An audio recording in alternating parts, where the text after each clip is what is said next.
जय संतोषी माता। संतोषी माता व्रत एक ऐसा पावन व्रत है जो श्रद्धा, विश्वास और धैर्य की प्रतीक देवी संतोषी माता को समर्पित है। इस व्रत को करने से मनोकामनाएं पूर्ण होती हैं, दुखों का नाश होता है और घर में सुख शांति का वास होता है। शुक्रवार के दिन किए जाने वाले इस व्रत में माता की पूजा कर कथा सुनना अत्यंत फलदायक माना गया है। कहते हैं कि जो भी भक्त श्रद्धा और नियम से लगातार 16 शुक्रवार तक यह व्रत करता है, उसकी सभी इच्छाएं पूरी होती हैं। माता रुष्ट नहीं होती, केवल संतोष चाहती है। इस व्रत में खट्टे पदार्थों का सेवन वर्जित है और कथा के बाद गुड़चना का भोग लगाकर भक्तों में बांटना अनिवार्य माना गया है। यह व्रत विशेषकर गृहस्थ जीवन की समस्याओं, आर्थिक तंगी, विवाह में अड़चन और संतान सुख जैसी परेशानियों को दूर करने वाला बताया गया है। तो आइए श्रद्धा से सुनते हैं संतोषी माता की यह चमत्कारी और प्रेरणादायक कथा। संतोषी माता व्रत कथा। एक बुढ़िया थी, उसके 7 बेटे थे। 6 कमाने वाले थे जबकि एक निकम्मा था। बुढ़िया 6 बेटों की रसोई बनाती, भोजन कराती और उनसे जो कुछ जूठन बचती वह 7वें को दे देती। एक दिन वह पत्नी से बोला, देखो मेरी माँ को मुझ पर कितना प्रेम है। वह बोली, क्यों नहीं, सबका झूठा जो तुमको खिलाती है। वह बोला, ऐसा नहीं हो सकता है, मैं जब तक आंखों से न देख लूं मान नहीं सकता। बहू हंसकर बोली, देख लोगे तब तो मानोगे। कुछ दिन बाद त्योहार आया। घर में 7 प्रकार के भोजन और चूरमे के लड्डू बने। वह जांचने को सिर दुखने का बहाना कर पतला वस्त्र सिर पर ओढ़े रसोई घर में सो गया। वह कपड़े में से सब देखता रहा। 6 भाई भोजन करने आए। उसने देखा माँ ने उनके लिए सुंदर आसन बिछा नाना प्रकार की रसोई परोसी और आग्रह करके उन्हें जमाया। वह देखता रहा। 6 भोजन करके उठे तब माँ ने उनकी झूठी थालियों में से लड्डुओं के टुकड़े उठाकर एक लड्डू बनाया। जूठन साफ कर बुढ़िया माँ ने उसे पुकारा, बेटा 6 भाई भोजन कर गए, अब तू ही बाकी है, उठ तू कब खाएगा। वह कहने लगा, माँ मुझे भोजन नहीं करना, मैं अब परदेश जा रहा हूँ। माँ ने कहा, कल जाता हो तो आज चला जा। वह बोला, हाँ आज ही जा रहा हूँ। यह कहकर वह घर से निकल गया। 7वें बेटे का परदेश जाना। चलते समय पत्नी की याद आ गई। वह गौशाला में कंडे उपले थाप रही थी।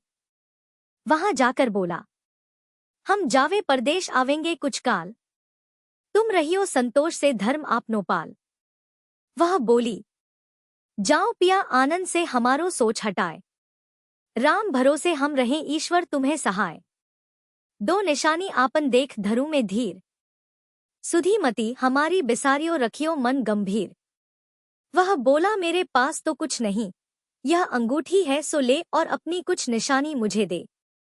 वह बोली, मेरे पास क्या है, यह गोबर भरा हाथ है। यह कहकर उसकी पीठ पर गोबर के हाथ की थाप मार दी। वह चल दिया। चलते चलते दूर देश पहुंचा। परदेश में नौकरी। वहां एक साहूकार की दुकान थी। वहां जाकर कहने लगा, भाई मुझे नौकरी पर रख लो। साहूकार को जरूरत थी, बोला रह जा। लड़के ने पूछा, तनख्वाह क्या दोगे। साहूकार ने कहा, काम देखकर दाम मिलेंगे। साहूकार की नौकरी मिली। वह सुबह 7 बजे से 10 बजे तक नौकरी बजाने लगा। कुछ दिनों में दुकान का सारा लेनदेन, हिसाब किताब, ग्राहकों को माल बेचना सारा काम करने लगा। साहूकार के 7-8 नौकर थे, वे सब चक्कर खाने लगे। यह तो बहुत होशियार बन गया। सेठ ने भी काम देखा और 3 महीने में ही उसे आधे मुनाफे का हिस्सेदार बना लिया। वह कुछ वर्ष में ही नामी सेठ बन गया और मालिक सारा कारोबार उस पर छोड़कर चला गया। पति की अनुपस्थिति में सास का अत्याचार। इधर उसकी पत्नी को सास ससुर दुख देने लगे। सारी गृहस्थी का काम कराके उसे लकड़ी लेने जंगल में भेजते। इस बीच घर के आटे से जो भूसी निकलती उसकी रोटी बनाकर रख दी जाती और फूटे नारियल की नारेली में पानी। एक दिन वह लकड़ी लेने जा रही थी। रास्ते में बहुत सी स्त्रियां संतोषी माता का व्रत करती दिखाई दी। संतोषी माता का व्रत। वह वहां खड़ी होकर कथा सुनने लगी और पूछा, बहनों तुम किस देवता का व्रत करती हो और उसके करने से क्या फल मिलता है? यदि तुम इस व्रत का विधान मुझे समझा कर कहोगे तो मैं तुम्हारा बड़ा एहसान मानूंगी। तब उनमें से एक स्त्री बोली, सुनो, यह संतोषी माता का व्रत है। इसके करने से निर्धनता, दरिद्रता का नाश होता है और जो कुछ मन में कामना हो सब संतोषी माता की कृपा से पूरी होती है। तब उसने उससे व्रत की विधि पूछी। संतोषी माता व्रत विधि। वह भक्तिनी स्त्री बोली, 1.25 आने का गुड़ चना लेना, इच्छा हो तो 5.25 आने का लेना या 1.25 रुपए का भी सहूलियत के अनुसार लाना। बिना परेशानी और श्रद्धा व प्रेम से जितना भी बन पड़े सवाया लेना। प्रत्येक शुक्रवार को निराहार रहकर कथा सुनना, इसके बीच क्रम टूटे नहीं, लगातार नियम पालन करना। सुनने वाला कोई न मिले तो घी का दीपक जला उसके आगे या जल के पात्र को सामने रखकर कथा कहना। जब कार्य सिद्ध न हो नियम का पालन करना और कार्य सिद्ध हो जाने पर व्रत का उद्यापन करना। 3 मास में माता फल पूरा करती है। यदि किसी के ग्रह खोटे भी हों तो भी माता वर्ष भर में कार्य सिद्ध करती है। फल सिद्ध होने पर उद्यापन करना चाहिए, बीच में नहीं। उद्यापन में 2.5 सेर आटे का खाजा तथा इसी परिमाण से खीर तथा चने का साग करना। 8 लड़कों को भोजन कराना, जहां तक मिले देवर, जेठ, भाई बंधु के हों, न मिले तो रिश्तेदारों और पास पड़ोसियों को बुलाना। उन्हें भोजन करा यथाशक्ति दक्षिणा दे माता का नियम पूरा करना। उस दिन घर में खटाई न खाना। यह सुन बुढ़िया के लड़के की बहू चल दी। व्रत का प्रण करना और मां संतोषी का दर्शन देना। रास्ते में लकड़ी के बोझ को बेच दिया और उन पैसों से गुड़चना ले माता के व्रत की तैयारी कर आगे चली और सामने मंदिर देखकर पूछने लगी, यह मंदिर किसका है? सब कहने लगे, संतोषी माता का मंदिर है। यह सुनकर माता के मंदिर में जाकर चरणों में लोटने लगी। दीन हो विनती करने लगी, मां मैं निपट अज्ञानी हूँ, व्रत के कुछ भी नियम नहीं जानती, मैं दुखी हूँ।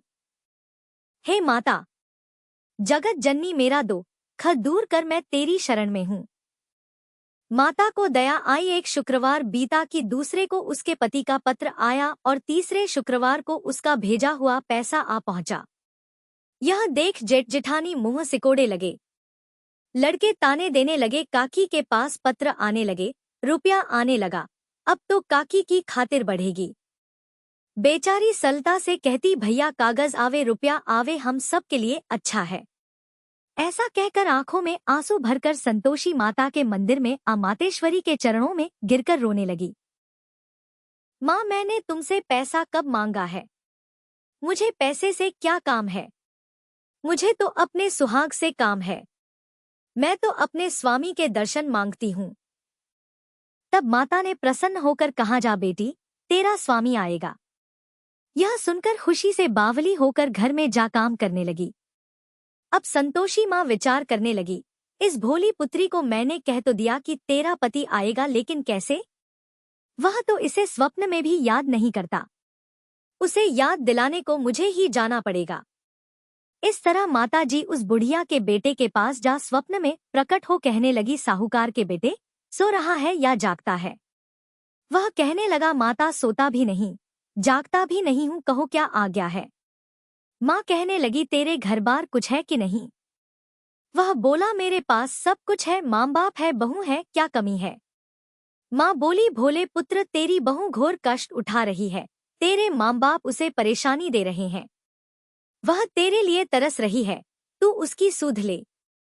वह बोला, हाँ माताजी, यह तो मालूम है, परंतु जाऊं तो कैसे? परदेश की बात है, लेन देन का कोई हिसाब नहीं, कोई जाने का रास्ता नहीं आता, कैसे चला जाऊं? माँ कहने लगी, मेरी बात मान, सवेरे नहा धोकर संतोषी माता का नाम ले, घी का दीपक जला दंडवत कर दुकान पर जा बैठ। देखते देखते सारा लेन देन चुक जाएगा, जमा का माल बिक जाएगा, सांझ होते होते धन का भारी ठेर लग जाएगा। अब बूढ़े की बात मानकर वह नहा धोकर संतोषी माता को दंडवत घी का दीपक जला दुकान पर जा बैठा।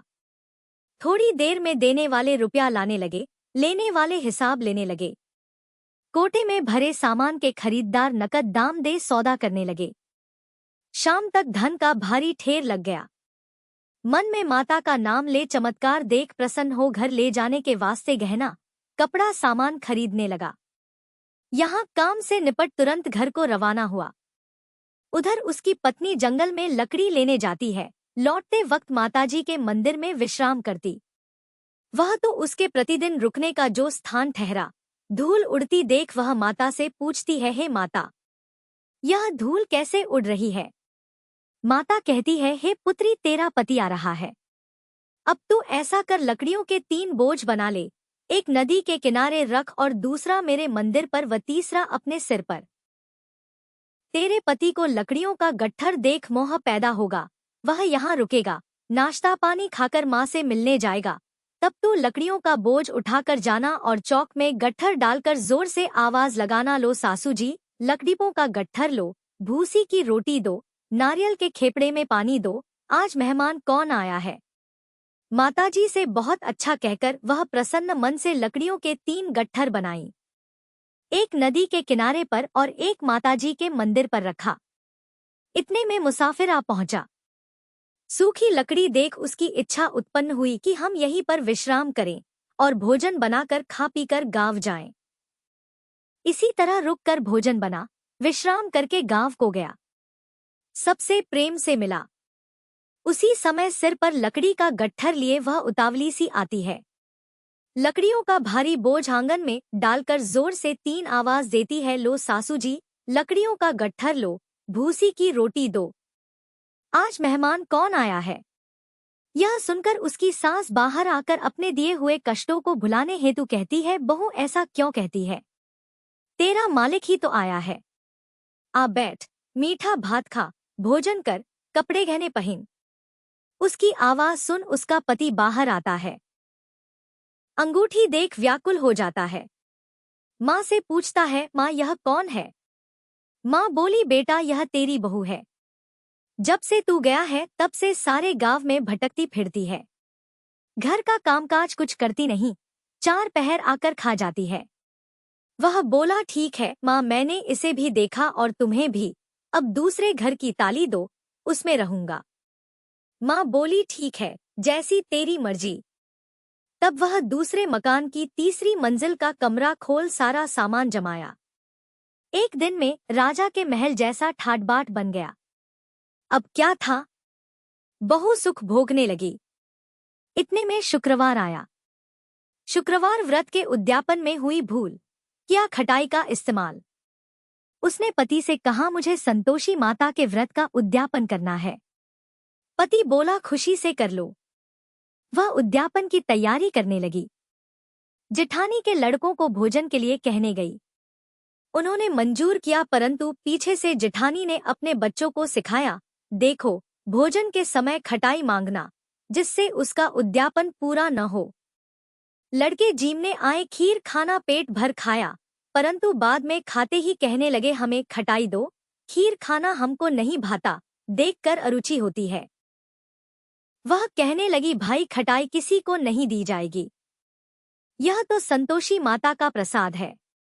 लड़के उठ खड़े हुए, बोले, पैसा लाओ। भोली बहू कुछ जानती नहीं थी, उन्हें पैसे दे दिए। लड़के उसी समय हट करके इमली खटाई ले खाने लगे। यह देखकर बहू पर माताजी ने कोप किया। राजा के दूत उसके पति को पकड़ कर ले गए। जेठ जेठानी मनमाने वचन कहने लगे, लूट लूट कर धन इकट्ठा कर लाया है, अब सब मालूम पड़ जाएगा जब जेल की मार खाएगा। बहू से यह सहन नहीं हुए। माँ संतोषी से मांगी माफी। रोती हुई माताजी के मंदिर गई, कहने लगी, है माता, तुमने क्या किया? हंसा कर अब भक्तों को रुलाने लगी। माता बोली, बेटी तूने उद्यापन करके मेरा व्रत भंग किया है। वह कहने लगी, माता मैंने कुछ अपराध किया है, मैंने तो भूल से लड़कों को पैसे दे दिए थे, मुझे क्षमा करो, मैं फिर तुम्हारा उद्यापन करूंगी। माँ बोली, अब भूल मत करना। वह कहती है, अब भूल नहीं होगी, अब बतलाओ वे कैसे आवेंगे। माँ बोली, जा पुत्री, तेरा पति तुझे रास्ते में आता मिलेगा। वह निकली, राह में पति आता मिला। वह पूछी, कहाँ गए थे? वह कहने लगा, इतना धन जो कमाया है उसका टैक्स राजा ने मांगा था, वह भरने गया था। वह प्रसन्न हो बोली, भला हुआ, अब घर को चलो। कुछ दिन बाद फिर शुक्रवार आया। फिर किया व्रत का उद्यापन। वह बोली, मुझे फिर माता का उद्यापन करना है। पति ने कहा, करो। बहू फिर जेठ के लड़कों को भोजन को कहने गई। जेठानी ने एक दो बातें सुनाई और सब लड़कों को सिखाने लगी। तुम सब लोग पहले ही खटाई मांगना। लड़के भोजन से पहले कहने लगे, हमें खीर नहीं खानी, हमारा जी बिगड़ता है, कुछ खटाई खाने को दो। वह बोली, खटाई किसी को नहीं मिलेगी, आना हो तो आओ। वह ब्राह्मण के लड़के लाकर भोजन कराने लगी। यथाशक्ति दक्षिणा की जगह एक एक फल उन्हें दिया। संतोषी माता प्रसन्न हुई। संतोषी माता का फल।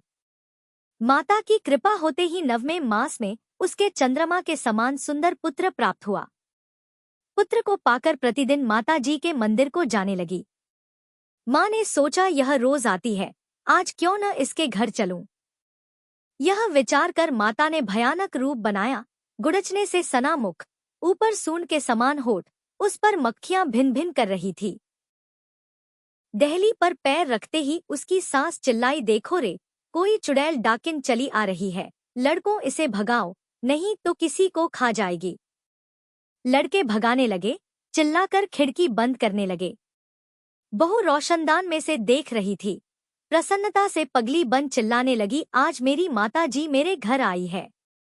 वह बच्चे को दूध पीने से हटाती है। इतने में सास का क्रोध फट पड़ा। वह बोली, क्या उतावली हुई है। बच्चे को पटक दिया। इतने में माँ के प्रताप से लड़के ही लड़के नजर आने लगे। वह बोली, माँ, मैं जिसका व्रत करती हूँ, यह संतोषी माता है। सबने माता जी के चरण पकड़ लिए और विनती कर कहने लगे, हे माता, हम मूर्ख हैं, अज्ञानी हैं, तुम्हारे व्रत की विधि हम नहीं जानते, व्रत भंग कर हमने बड़ा अपराध किया है, जग माता आप हमारा अपराध क्षमा करो। इस प्रकार माता प्रसन्न हुई। बहू को प्रसन्न हो जैसा फल दिया, वैसा माता सबको दे, जो पढ़े उसका मनोरथ पूर्ण हो। बोलो संतोषी माता की जय। इस प्रकार संतोषी माता की यह पावन कथा यहीं पूर्ण होती है। जो भी श्रद्धा, भक्ति और नियम से इस कथा को सुनते हैं, माता उनकी सभी मनोकामनाएं पूर्ण करती है। सच्चे मन से जो भक्त माता का व्रत करते हैं, उनके जीवन से क्लेश, दरिद्रता और दुखों का नाश हो जाता है। माता केवल संतोष चाहती है, और जहाँ संतोष है, वहाँ माता की कृपा सदा बनी रहती है। अतः आप सभी से प्रार्थना है, हर शुक्रवार को यह व्रत करें, कथा सुनें और दूसरों को भी प्रेरित करें। आगे की कथा हम अगले अध्याय में लेकर आएंगे। तब तक के लिए बोलिए, जय संतोषी माता।